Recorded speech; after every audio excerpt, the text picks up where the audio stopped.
Olá, bem-vindos ao canal da ECD Training. Eu sou Marcos Tanaka Riz. Olá pessoal, bem-vindos a mais uma série dos nossos vídeos aqui no canal da ECD Training. Hoje eu vou falar sobre erros na investigação. O erro que eu vou abordar hoje é o uso não pensado, não planejado de uma tecnologia de isolamento de camadas chamada double casing, também chamada dual casing ou poços multirevestidos ou ainda poços telescópicos. O que é esse poço double casing? Double casing basicamente é isso aqui, você entrar com uma perfuração de grande diâmetro.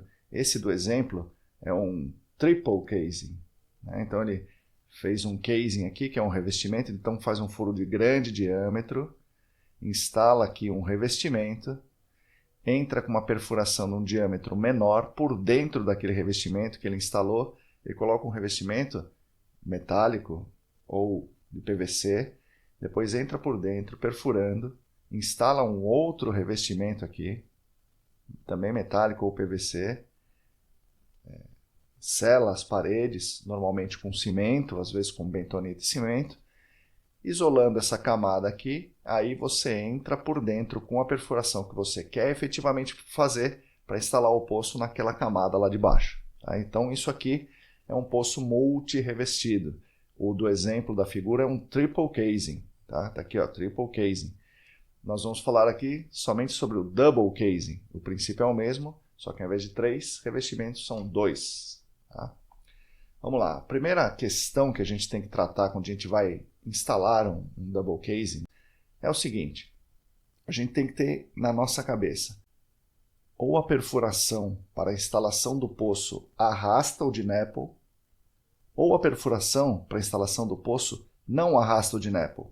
A gente não pode ficar nessa história de que arrasta e não arrasta. Temos que ter um modelo conceitual que nos permita dizer a perfuração arrasta o DINAPL ou não. Então essa é a primeira pergunta que nós temos que responder para nós mesmos. E a segunda dúvida, e a gente tem que tomar um caminho, é o seguinte: existe uma camada isolante ou não existe uma camada isolante? Essa é uma dúvida crucial para você planejar o seu double casing. Existe ou não existe uma camada isolante para o DINAPL? Muito bem. Vamos imaginar o seguinte: um meio homogêneo, como é esse que vocês estão vendo aqui. Um meio homogêneo. Estão vendo? Tudo igualzinho. Beleza. Nesse meio homogêneo, existe DINAPL.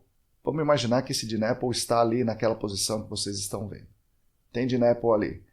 O DINAPL tem um pool de DINAPL, né? Uma piscina de DINAPL, num meio homogêneo. Isso não é muito comum, mas vamos pensar por um instante que ele pode estar lá. Você não tem certeza, mas aquele pool de DINAPL pode estar lá e o meio é homogêneo. Muito bem. E aí você fala, vamos instalar um double casing. E aí uma das alternativas é essa. Faz a perfuração, instala o double casing. Esse double casing faz uma perfuração de diâmetro grande e o casing, o revestimento, é instalado acima do pool de DINAPL. Muito bem, se ele é instalado acima do pool de DINAPL, ele não é capaz de isolar a perfuração que você faz para instalar o poço nessa posição aqui. Então, o que acontece nesse caso? A gente partiu do princípio que a perfuração arrasta o DINAPL, certo? A perfuração carrega o DINAPL para camadas inferiores. A gente partiu desse princípio. Por quê? Porque se a perfuração não carrega o DINAPL, não arrasta o DINAPL, você não precisa de fazer double casing nenhum. A perfuração não arrasta o DINAPL. Certo? Então nós estamos partindo aqui do princípio que a perfuração arrasta o DINAPL.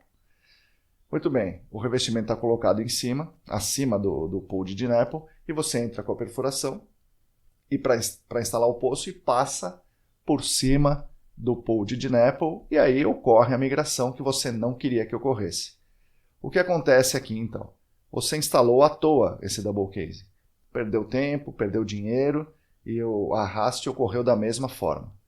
Então, no meio homogêneo, você não pode instalar o double casing acima do pool de DINAPL. Muito bem. E o que acontece aqui nesse caso? O double casing foi instalado abaixo do pool de DNAPL.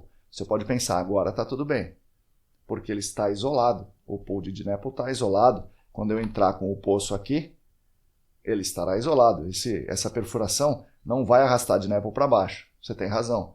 Essa perfuração aqui, por dentro, não vai arrastar o DNAPL. Porém, a perfuração do casing vai arrastar muito DNAPL, muito mais do que uma perfuração normal.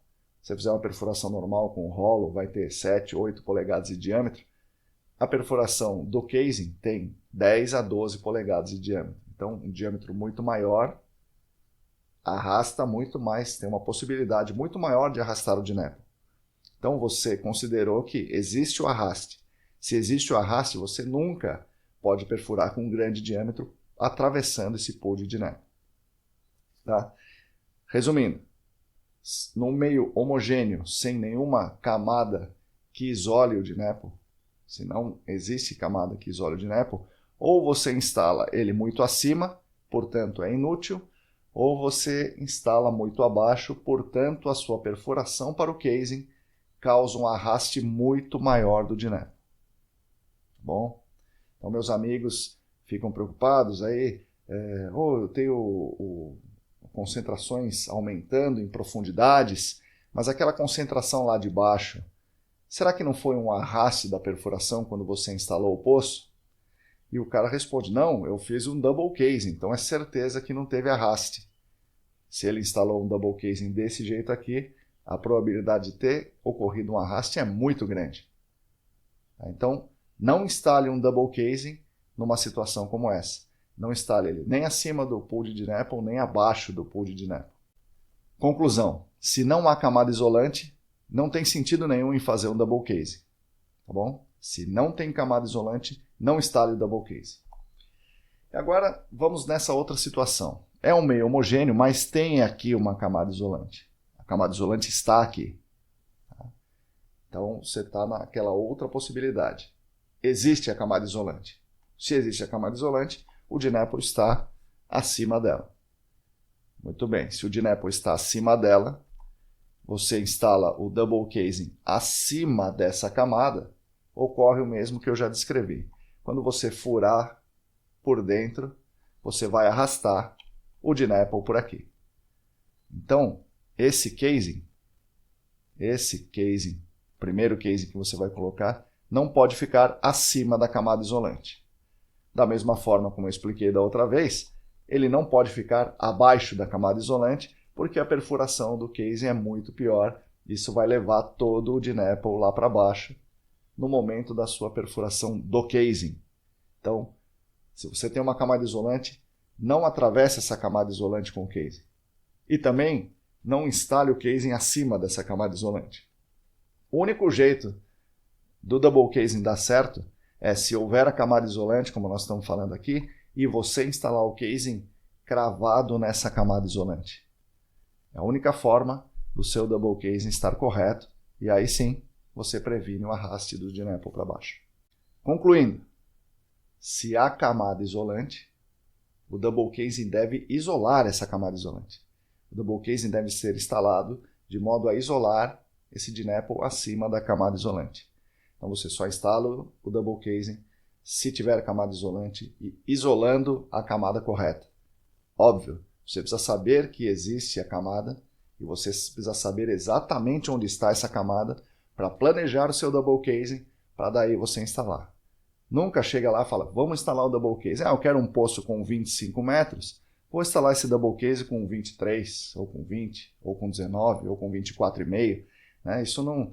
Nenhuma dessas alternativas está correta. Está correto você instalar um double casing na camada isolante. Descubra a sua camada isolante e instale ele corretamente. Obrigado, esse foi o nosso primeiro vídeo da série dos erros mais comuns em investigação. E eu espero que a gente tenha uma longa jornada por aí. Eu espero a opinião de vocês. Gostaria que vocês sugerissem os temas, alguns erros que vocês queiram que a gente aborde aqui nos vídeos. Obrigado por nos assistirem. Meus contatos estão na tela. Sou Marcos Tanaka Riz, meu e-mail marcos@ecdambiental.com.br. Obrigado.